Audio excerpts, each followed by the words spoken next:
उपाय दे कारी उपाय कोयला निक निमन काम दे कहे का कहे अरे चैत भर बनल रहे तोहर जवानी ए राजा जी अरे ए राजा जी पियल कहरा नीबुआ ना पानी ए राजा जी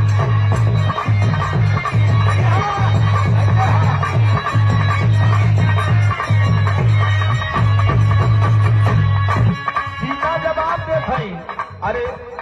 चैत भर बनल रहे तोहर जवानी ए राजा जी अरे ए राजा जी पियल कहरा नीबुआ ना पानी ए राजा जी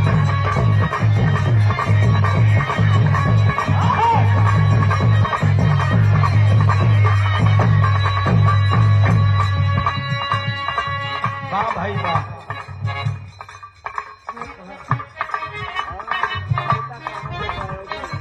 अच्छा मासूम के भी आशीर्वाद दिलन हमके भी आशीर्वाद दिलन हमारे संगीता सरोज जी के विराट स्टार गायिका उनके सहयोगी है हम लोगों को भी सहयोगी है आपके द्वारा बहुत बहुत प्राप्त करते हैं नमन करते हैं अब दुल्हा एक बात और कहे मासूम बेटा कहे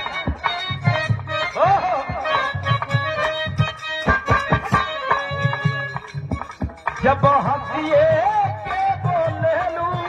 मन कहानी जाना हो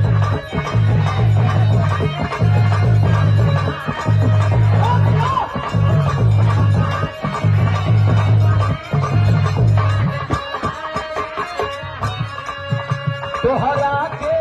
देख के दियरा मोर घर जाना हो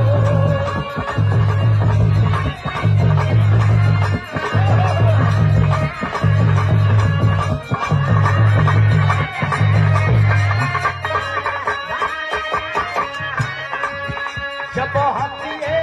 के बोलेलू मन तारी जाना हो तोहरा के देख के दियरा मोर भाई जाना हो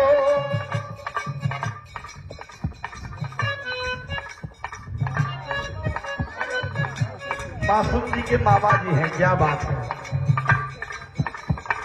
उधार विद्वान जो हो चिकने पास इन मामा के डबल ममता भैया हम के आशीर्वाद मासूम रहने के भी दे बहुत बहुत नाम बात जय भीम जय भारत को बुधाय करते हैं